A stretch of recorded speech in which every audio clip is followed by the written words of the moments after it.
Ma'asyiral muslimin wal muslimat rahimani wa rahimakumullah. Ayat yang sering dibaca kalau kita hadir di walimah al-arus, walimah nikah, biasanya ayat ini dibaca.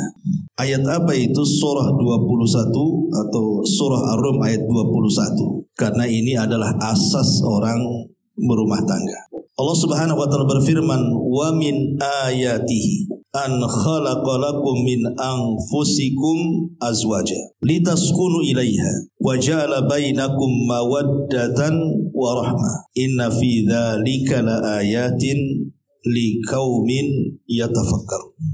Dan di antara tanda-tanda kekuasaan Allah Azza wa Jalla, Dia menciptakan untukmu istri-istri dari jenismu sendiri supaya kamu merasa tenang ataupun tentram kepadanya. Kemudian dijadikan di antara dirimu rasa cinta dan kasih sayang. Sungguh pada yang demikian itu benar-benar tanda dari tanda-tanda bagi orang yang mau berfikir. Surah Rum ayat 21. Di dalam ayat ini Allah Subhanahu wa taala menyebut 3 kata. Yang pertama as-sakan, yang kedua al-mawaddah, dan yang ketiga ar-rahmah. Ini 3 perkara inilah yang melandasi setiap rumah tangga kalau ingin bahagia. Yang pertama as-sakan. Sakan itu artinya ketenangan, dan ketenangan itu tempatnya di hati. Rumah tangga kalau sudah tidak ada ketenangan tidak akan bahagia. Syarat rumah tangga senang itu adalah tenang hatinya. Kalau tenang hatinya, suami pun akan senang sama istrinya. Begitu juga sebaliknya. Coba kalau hatinya tidak tenang, hatinya stres, kadang-kadang rumah luas saja, orang tidak suka tinggal di situ. Tapi kalau hati senang, walaupun rumahnya anggaplah reot sempit, namanya tenang hatinya, ya tetap aja tinggal di situ. Dengan bahagianya dia tinggal di situ. Lah ketenangan ini itu bersumber dari 2 kata setelahnya, al-mawaddah dan ar-rahmah. Pertama al-mawaddah artinya cinta, ar-rahmah itu artinya kasih sayang. Cinta itu tidak bisa dilihat karena itu amalan hati, tapi bisa dilihat dari rahmat. Jadi kalau suami ibu cinta itu lihat apakah dia ada rahmat atau tidak. Karena rahmat itu berkenaan dengan akhlak. Karena orang tidak bisa dikatakan cinta kalau tidak ada rahmat. Banyak suami itu sebenarnya senang sama istrinya, tapi tingkah lakunya zalim.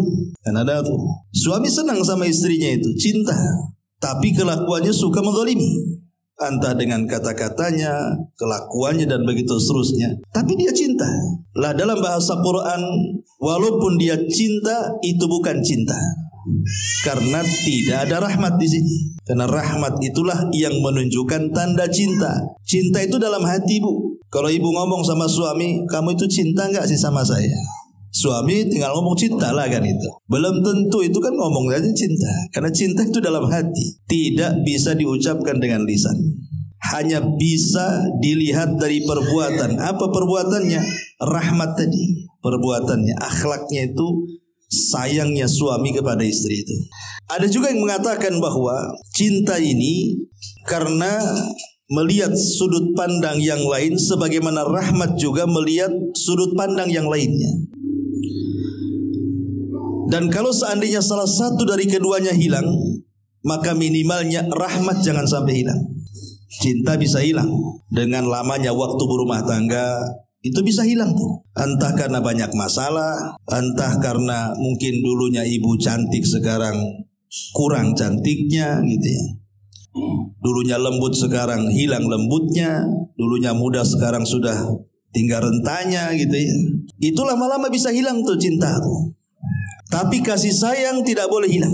Karena kasih sayang itu dilihat dari sudut pandang kelemahan. Jadi suami melihat kelemahan istri atau istri melihat kelemahan suami. Umpamanya suami melihat kelemahan istri, mungkin dia sedang sakit, mungkin dia sudah tua, sudah tidak cantik, sudah ini dan itu. Walaupun cintanya hilang, tapi karena kasihanlah. Kenapa nggak cari lagi? Kasihan. Itu bahasa kasihan itu yang menjadikan rumah tangga tetap langgeng itu. Tapi kalau sudah ada kasihan, nah itulah alamat tuh. Apalagi sudah tidak ada cinta, kasihan tak ada pula, ada masalah rumah tangga. Ya. Itulah bahasa sakan mawaddah dan rahmat yang disebutkan oleh ahli tafsir. Baik, kita masuk pada pembahasan. Sebenarnya hak seorang suami kepada istri itu landasannya cuma satu ayat saja. Apa itu? Surah An-Nisa ayat 19. Allah Subhanahu wa taala mengatakan wa ashiruhunna bil ma'ruf. Pergaulilah istri-istri kalian dengan cara yang baik. Kalau paham ayat ini, berarti pahamlah seorang suami menjadi suami. Bahwa kita disuruh oleh Allah Subhanahu wa taala untuk menggauli mereka dengan cara yang baik. Makanya Nabi SAW ketika khutbatul wada, bayangkan khutbah wada, khutbah perpisahan itu, artinya setelah itu Rasul meninggal. Tentu pesan-pesan sebelum meninggal itu kan tidak sembarang pesan, pasti akan pesan-pesan terbaik yang disampaikan kepada umatnya, karena setelah itu Rasul tidak akan hidup lagi. Lah salah satu pesan yang dipesankan pada khutbah Hajjatil Wada itu adalah istausu bin nisa'i khaira. Istausu, wasiatkan kalian, jaga istri-istri kalian dengan baik. Itu nasihat dan pesan Nabi SAW. Saya akan sebutkan beberapa poin yang berkaitan dengan kalimat wa ashiruhunna bil ma'ruf, dan ini bagian daripada hak suami kepada istri. Baru nanti kita cerita tentang dosa-dosa suami. Termasuk minal mu'ashirina bil ma'ruf, termasuk dari seorang suami itu mempergauli istri dengan baik. Yang pertama adalah al-kalamu at-tayyibatu. Berusaha seorang suami itu kalau bicara santun. Kita saja kalau ngomong sama orang, sebelum bicara sudah senyum.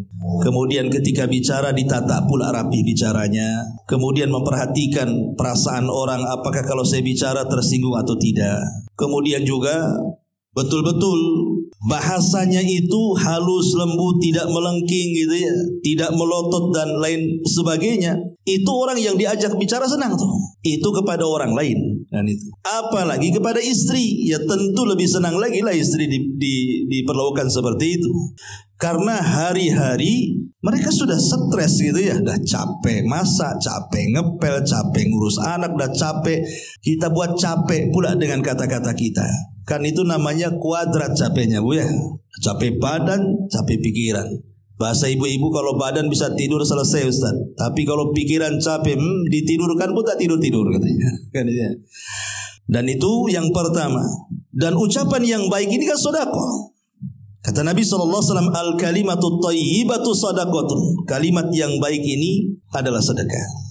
Kemudian yang kedua, an yajlisa ma'aha aktsar min ghairi. Kalau bisa seorang suami itu sesibuk apapun lah, sesibuk apapun, bekerja dimanapun, kalau ada waktu itu duduklah bersama keluarga.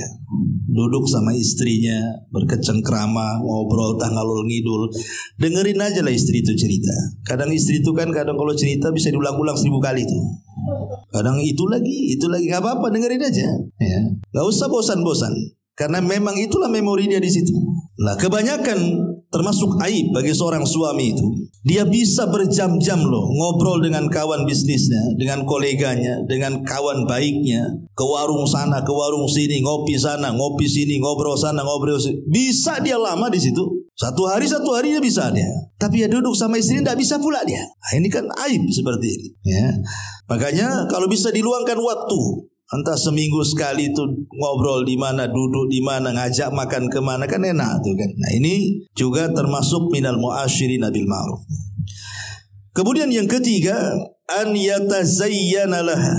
Yatazayyana laha. Seorang suami pun harus tampil tampan lah. Masa suruh istri saja yang cantik. Kadang ada seorang suami itu kan tidak peduli dengan penampilan. Kadang-kadang pakai kaos itu seminggu baru ganti. Kan masalah tuh ya. Jadi seorang suami pun tidak perlu harus ditegur istrinya. Bang, rambut dah gondrong, cukur. Enggak perlu nunggu perintah kan. Kita paham diri lah. Ya. Karena bagaimanapun hak dan kewajiban itu kan sama antara istri kepada suami ataupun suami kepada istri. walahunna mithlu alladhi alaihinna bil ma'ruf, kata Allah. Jadi kewajiban itu sama. Jadi kalau kita menuntut istri cantik, ya suami pun harus berusaha untuk tampankan itu di hadapan istrinya. Enggak, masalahnya begini Ustaz, ini kalau saya dan istri curiga nih. Bang mau kemana bang? Enggak biasanya katanya kan. Ma'asyiral muslimin wal muslimat rahimani wa rahimakumullah. Ini yang ketiga. Yang keempat, an yusallim idza dakhala al-bait. Biasakan suami dari manapun datang, kalau masuk rumah itu ucapkan salam, supaya tidak ada setan masuk. Ya, baca basmalah, bismillah, assalamualaikum. Ustaz ada orang, enggak apa-apa, malaikat jawab kok. Apa masalahnya? Malaikat yang jawab salam kita. Ucapkan salam. Ya, jangan main masuk keluar, karena ini akan mengakibatkan setan akan masuk nanti ke rumah kita. Karena mengucapkan salam itu sama dengan mendoakan keselamatan kepada keluarga. Jadi kalau kita mengucapkan assalamualaikum, maknanya kita meminta kepada Allah bahwa keluarga kita itu diselamatkan. Luar biasa ya. Jadi biasakan mengucapkan salam juga. Kemudian yang ke nomor 5, an yahtarim ahlaha. Usahakan hormati keluarga daripada istri. Tapi kalau sudah lama, biasanya yang sudah berakal, sudah lama menikah, sudah berumur, biasanya bisalah menghargai dan menghormati keluarga pasangan itu. Biasanya pengantin baru nih, biasanya anak-anak muda yang semangatnya masih tinggi, emosinya masih meluap-luap, itu kadang-kadang begitu. Dia tidak menghargai keluarga istrinya. Dia tidak paham bahwa istri yang dinikahinya itu dibesarkan oleh keluarganya. Bayangkan dikasih makan, dikasih pendidikan yang layak, dikasih tempat yang layak, kemudian kita ambil dari keluarganya, kemudian kita tidak berterima kasih, akalnya di mana? Makanya harus hormati keluarga istri juga, karena sudah membesarkan dia. Sudah besar kita ambil pula kan gitu ya. Tiba-tiba kita tidak menghargai dia. Aduh, memang ini ya. Jadi hormati keluarga istri juga. Kemudian juga yang keenam, ay an yar'aha idza maridat. Dan kalau seandainya istri itu mungkin lagi sakit, lagi tidak enak badan, rawat gitu ya, dirawat. Utsman ibn Affan radhiyallahu anhu, kenapa dia tidak ikut perang Badar? Utsman ibn Affan itu kan tidak ikut perang Badar. Padahal perang Badar itu perang penentu tuh, kekalahan dan kemenangan. Sampai pahala orang yang perang Badar itu, kata Rasulullah, i'malu ma syi'tum faqad ghafarallahu lakum. Lakukan sesuka kalian, kata Rasul. Maksudnya bagi orang-orang yang ikut perang Badar, karena Allah sudah mengampuni dosa-dosa kalian. Lah Utsman ditolak oleh Rasul, tidak boleh perang Badar. Kenapa? Karena ketika itu istrinya sakit, Ruqayyah. Nabi minta kepada Utsman, rawat istrimu. Tidak apa-apa, engkau tidak usah ikut perang Badar, engkau akan dapat bagiannya, tapi rawat istrimu. Makanya ketika terjadi perang Badar, kemudian pulang, Rasul mendapatkan kemenangan. Memang Allah takdirkan Ruqayyah tidak lama hidupnya. Utsman sudah berusaha merawatnya, tetapi juga usianya tidak lama. Akhirnya kemudian meninggal dunia sepulangnya Rasul dari perang Badar. Syahidnya adalah Rasul memerintahkan Utsman untuk merawat istrinya kan. Maka ini juga sebuah minal mu'asyirin bil ma'ruf, di mana seorang suami berbuat baik kepada istri itu salah satunya adalah merawat istri saat kondisi lemah, kondisi sakit. Ya, sebagaimana Utsman ibn Affan radhiyallahu anhu. Ini yang nomor 6. Yang nomor 7, an yusa'idaha fi hali muskilatiha. Menolong mereka di waktu-waktu mereka sedang mengalami kesulitan.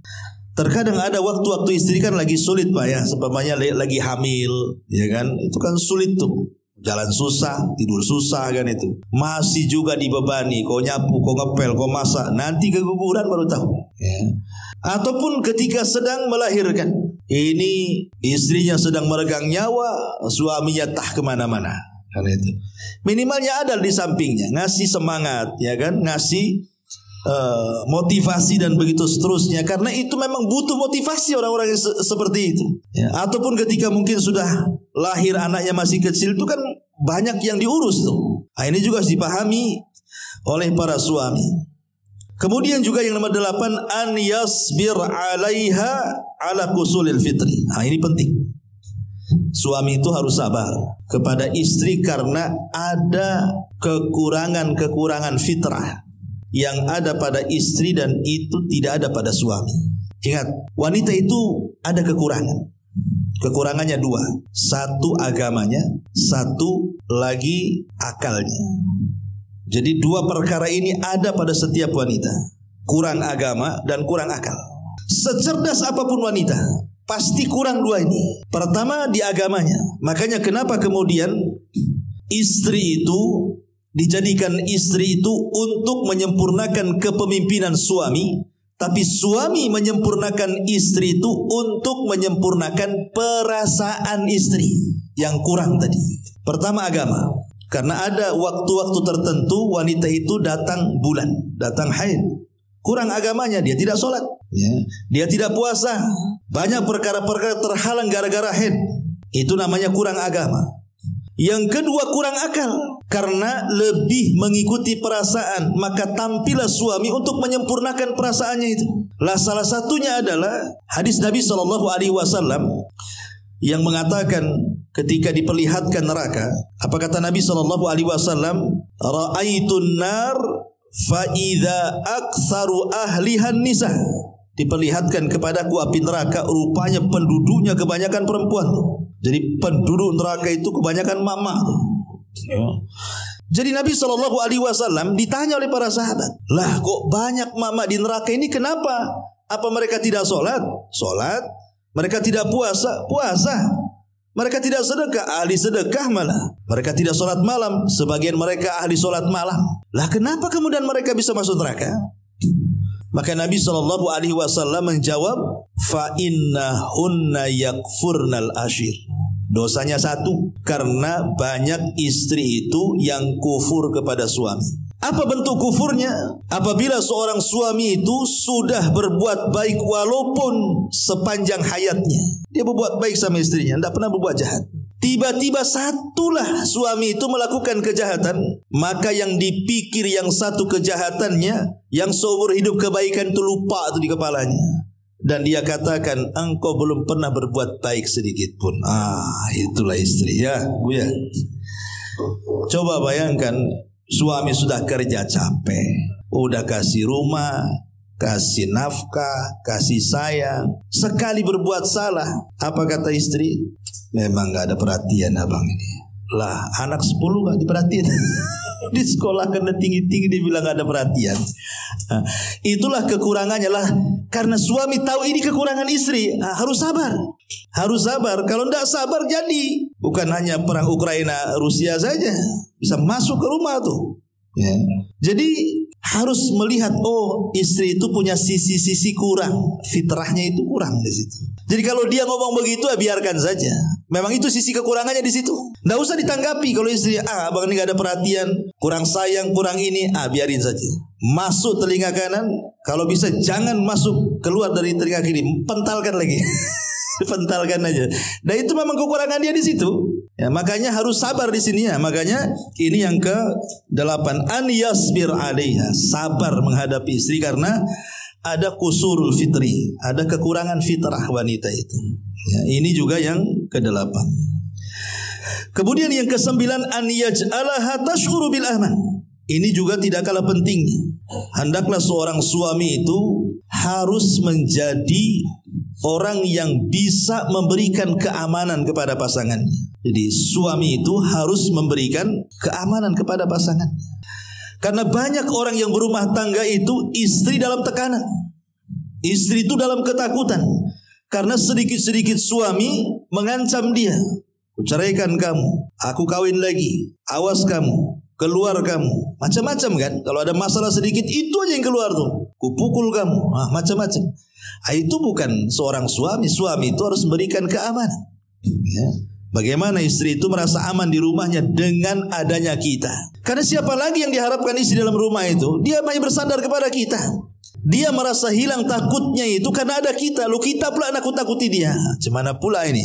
Jadi jangan sampai menakut-nakuti istri dengan cara seperti itu. Karena banyak sekali masalah sedikit itu pula ancamannya. Awas ya kamu. Ya, macam-macam.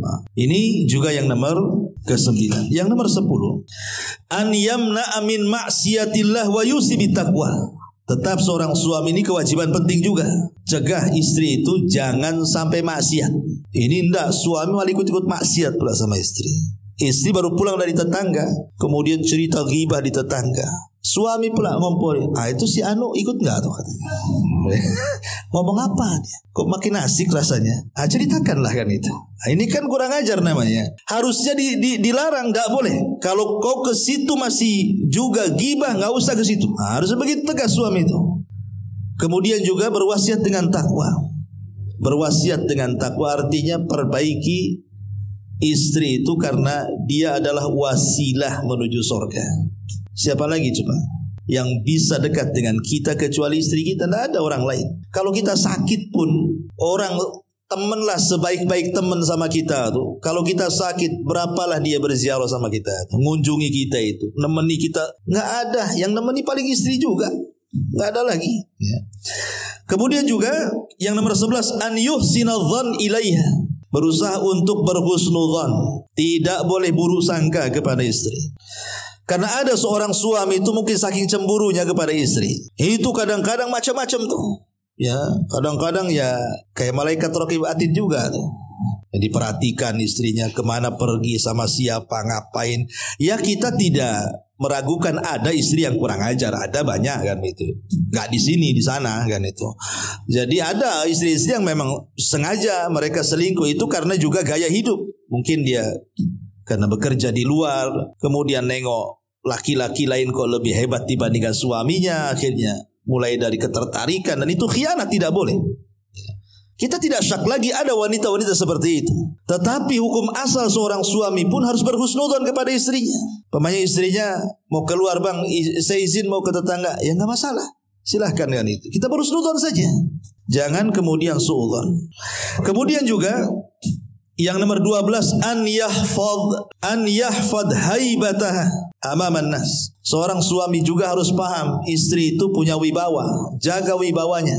Terkadang ada seorang suami itu yang tidak pernah menjaga wibawa istrinya. Marah di depan orang. Ini kan lagi makan di warung makan, tiba-tiba emosi sedikit, marah pula ditumpahkan di situ. Loh, manusia melihat dia. Sekarang zaman medsos, akhirnya ada yang moto kan itu ya, viral jadinya tuh. Ini kan masalah ini. Jadi tetap berusaha untuk menjaga haibah. Haibah itu maksudnya kemuliaan seorang istri, baik di depan anak, di depan keluarga, di depan manusia. Tetap kalau marah itu jangan kemudian menjatuhkan karakternya. Ada sisi-sisi haibah yang harus dijaga oleh seorang suami. Kemudian juga yang nomor 13, an yu'amal atau an yu'amila alla yu'amila kal amati awil khadimati. Jangan sampai seorang suami itu memperlakukan istri seperti budak ataupun seperti pembantu. Dia istri kita, ya, bukan pembantu kita, bukan pula dia budak kita. Dia istri kita. Dia pakaian kita sebagaimana kita juga pakaian dia. Jadi jangan kemudian membebankan sesuatu yang dia tidak sanggup dibebankan, kita bebankan pula sama dia. Pamannya, ini rumah bocor kok gak naik tuh, benerin atap tuh. Gimana cerita? Istri suruh naik ke atap, suruh pasang itu spandek itu, atau nempel yang bocor, itu kan bukan tugasnya istri. Ya, itu tidak mampu lah. Itu tugasnya laki-laki. Jadi ada tugas-tugas yang tidak bisa dilakukan istri, jangan pula kemudian dibebankan sama dia. Karena dia bukan pembantu, bukan tukang, bukan apa-apa kan itu. Kemudian juga yang nomor 14, an-nafaqatul wajibah. Nah ini yang jelas ya.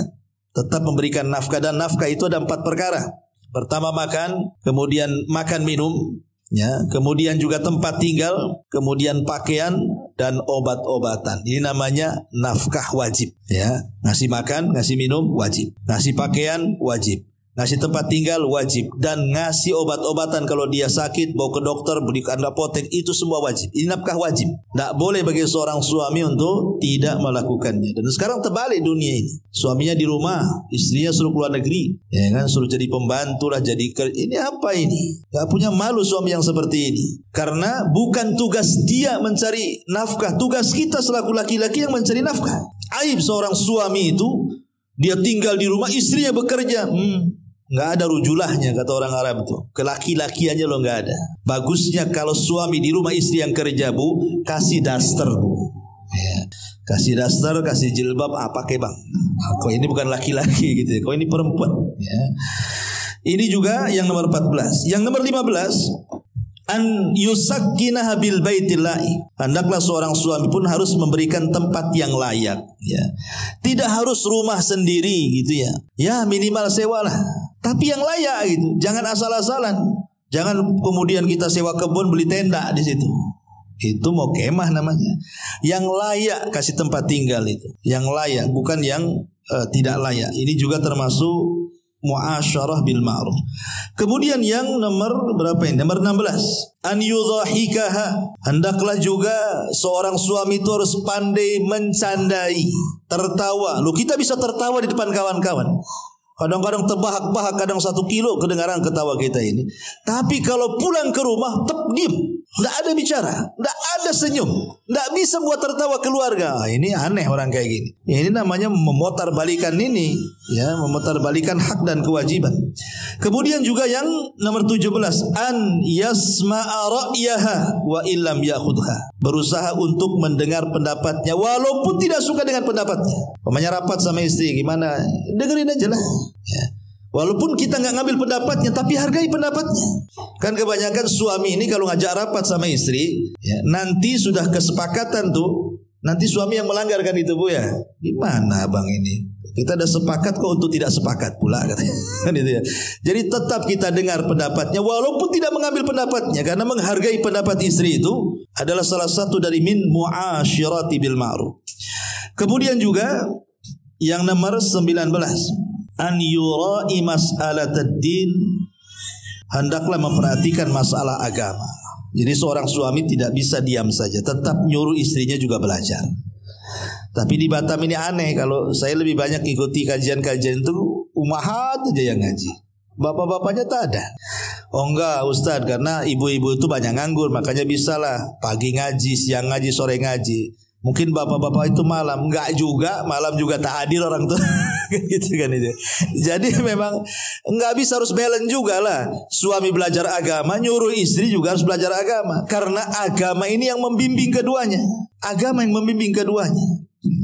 Kemudian juga yang nomor 20, an ya'zana bil khuruj ilal masjid. Seorang suami juga tidak boleh melarang istri itu untuk keluar ke masjid. Kalau sudah memenuhi syarat dia ingin ke masjid, silahkan ke masjid. Ya, jangan dilarang. Termasuk juga an yazura ahlah. Tidak boleh melarang seorang suami istri ziarah ke keluarganya, nelpon keluarganya, ngirim keluarganya, ngobrol dengan keluarganya, datang kepada keluarganya. Tidak boleh. Ya, tidak boleh melarang.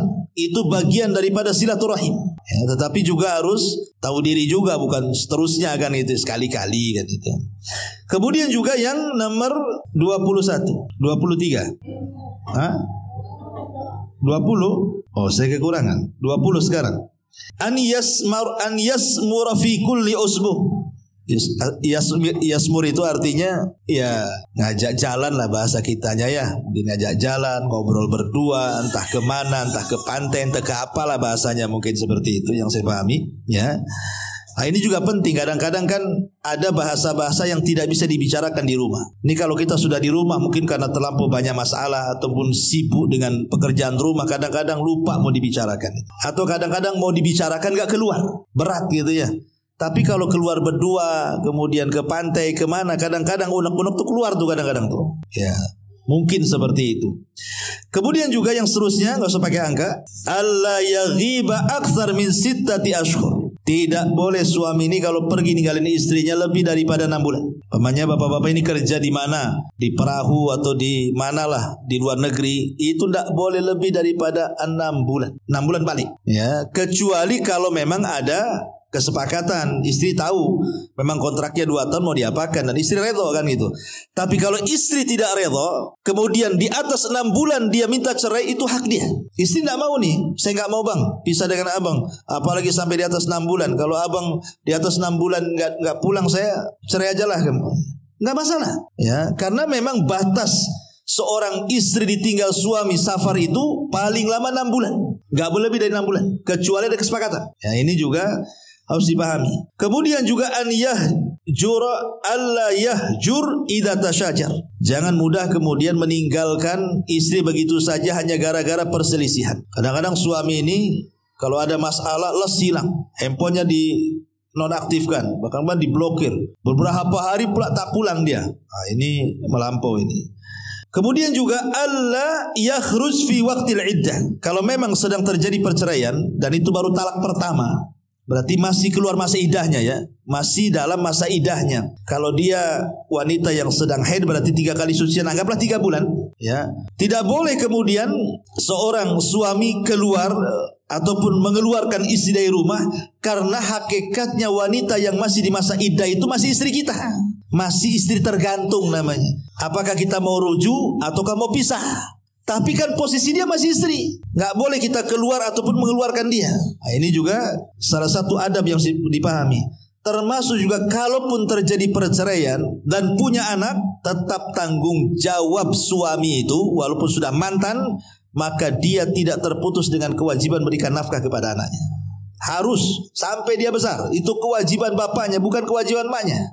Walaupun maknya nikah lagi, walaupun suaminya menikah lagi, tetap yang namanya anak-anak, nafkah wajib diberikan kepada dia. Dan begitu seterusnya. Inilah diantara adab-adabnya ya. Nah, kita masuk pada poin yang kedua. Apa saja dosa-dosa para suami? Ya termasuk saya kan itu ya. Termasuk antum semuanya atau yang mendengarkan kajian ini, tolong perhatikan. Ini dosa-dosa kita nih bapak-bapak. Ma'asyiral muslimin wal muslimat rahimani wa rahimakumullah. Yang pertama, tidak memberikan nafkah. Banyak para suami itu tidak memberikan nafkah, sehingga banyak istri-istri yang juga mengeluh ke saya tuh. Suami saya tidak tanggung jawab Ustaz. Ya saya pula suruh kerja. Padahal itu kerjaan dia nganggur, tidur aja di rumah kerjanya. Ini dosa suami. Suami tidak boleh melakukan hal ini, aib bagi Anda. Berikan nafkah, makan, minum, pakaian, tempat tinggal dan obat-obatan. Itu kewajiban kita bapak-bapak. Kalau tidak berdosa. Berdosa. Kafa bil mar'i ithman an yudhayyi biman yakut, kata Rasul. Cukuplah orang itu dikatakan berdosa ketika dia melantarkan orang yang wajib untuk diberikan nafkah. Ini yang pertama. Kemudian yang kedua, seorang suami berani mengambil harta istri. Karena ada itu, suami itu istrinya kerja, suami tak kerja. Dia minta pula uang sama istrinya. Mana hasilnya? Atau mungkin dengan cara khilah lah umpamanya. Memang tidak kasar mintanya, tidak keras, tetapi dia berdusta. Bisa nggak ya pinjam dulu deh, inilah itu gemulai supaya dapat kan? Nggak boleh, karena harta istri solid milik dia, nggak ada hak kita di situ. Tapi kalau harta kita ada bagian istri, tapi kalau harta istri nggak ada bagian kita, kecuali kalau dia berbuat baik sama kita ngasih. Kalau dia tidak mau ngasih, jangan dipaksa. Kalau kita maksa itu namanya maling. Ya, maka tidak boleh kemudian seseorang suami mengambil kekayaan atau harta istri yang memang dia dapat dari jerih payahnya, baik dengan cara zalim, dengan cara dusta, dengan cara paksa. Naudzubillah. Ya, ini dosa juga nih, tidak boleh. Kemudian juga yang nomor 3, memaksa istri untuk tinggal di rumah orang tuanya. Umpamanya kita yang laki-laki ini punya orang tua, karena kasihan dengan orang tua sendiri, dipaksanya istri, kau harus tinggal sama ibuku, sekalian jaga dia. Nggak boleh. Nggak boleh memaksa istri untuk tinggal di rumah orang tua suami.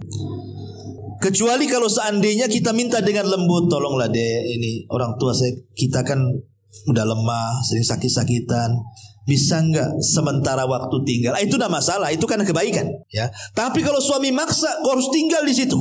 Kalau nggak, aku ceraikan kamu. Ini dah ngeri nih, ya.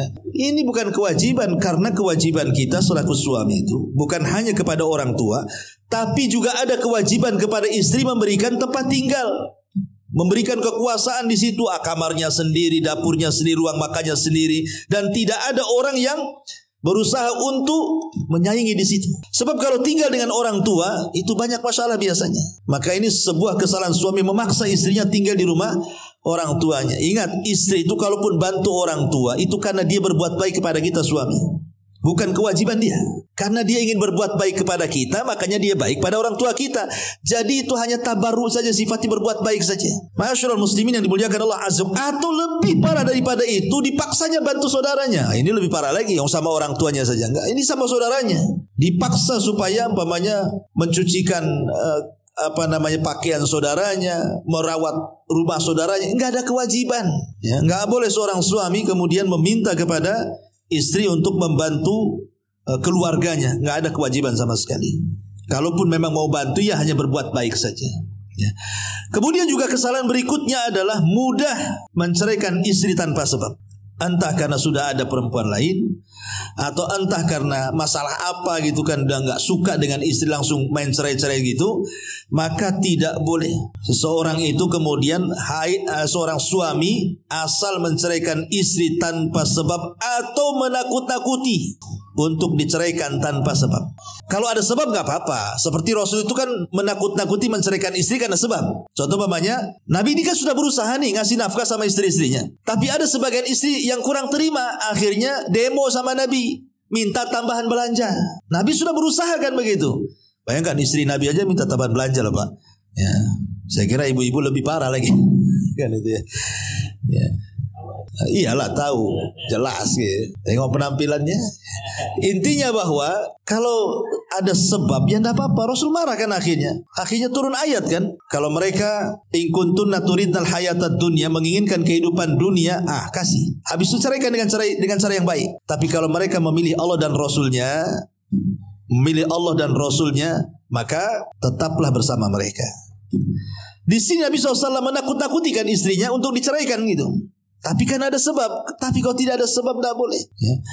Ini juga termasuk dosa suami. Dan yang lebih parah nih dosa suami adalah al-dharbu wa taqbih wa yakhar wa yuhin awitrud minal bait min ajli ikhtilafat baina zawjaini. Yang lebih parah adalah ketika ada masalah sedikit suami udah main tampar. Ya udah main tangan lah bahasanya. Kemudian menjelek-jelekan. Kemudian menghina dia. Kemudian mengusir dia.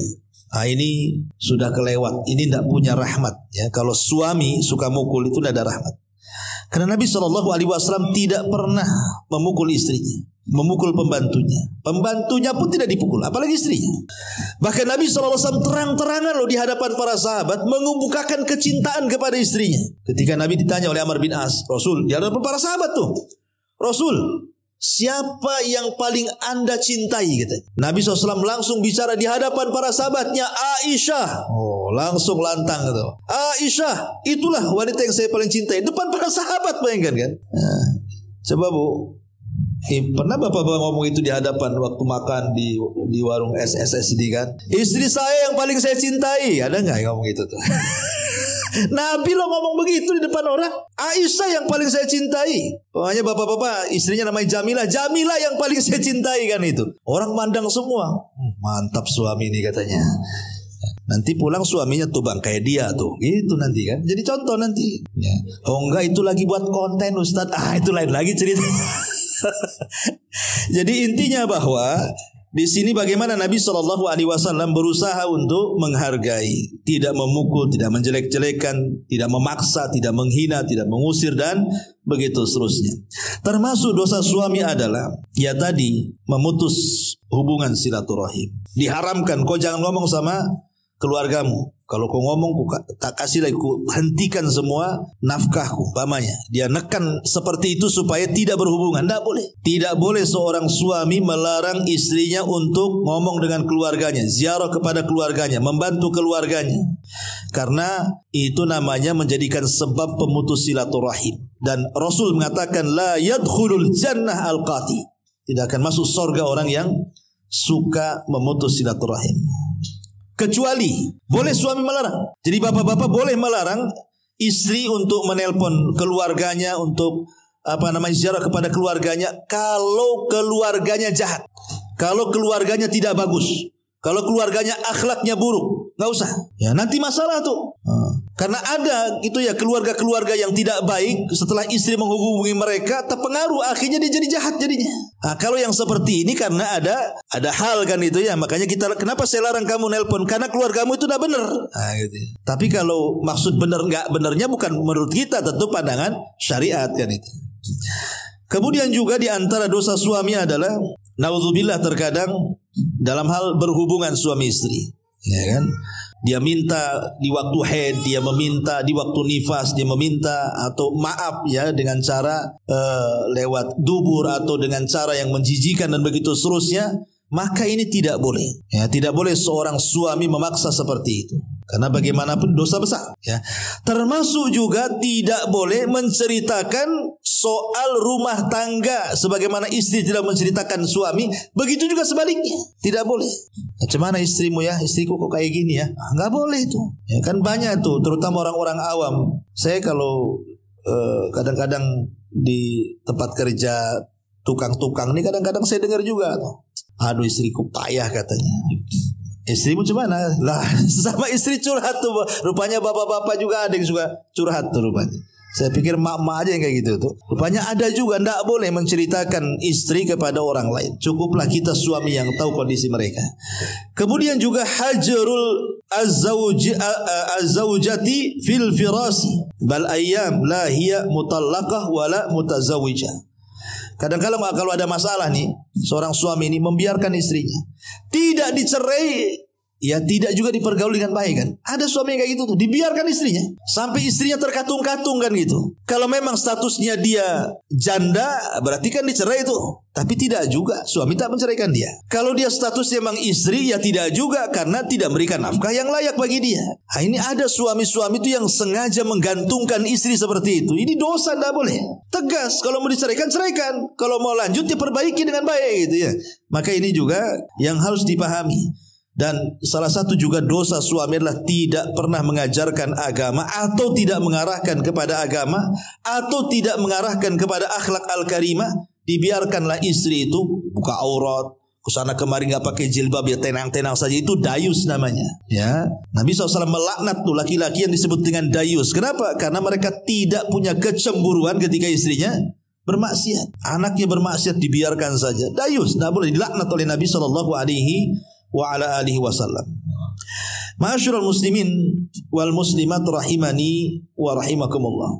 Intinya bahwa dari kewajiban ini semuanya, bahwa selaku suami, tanggung jawab yang paling berat adalah dua. Pertama, masalah agama. Yang kedua, masalah akhlak. Ini saja, arahkan istri kepada agama dan arahkan istri kepada akhlak. Baru akan tercapai apa yang disebut dengan mawaddah. Agama itu mawaddah, akhlak itu rahmat. Ya.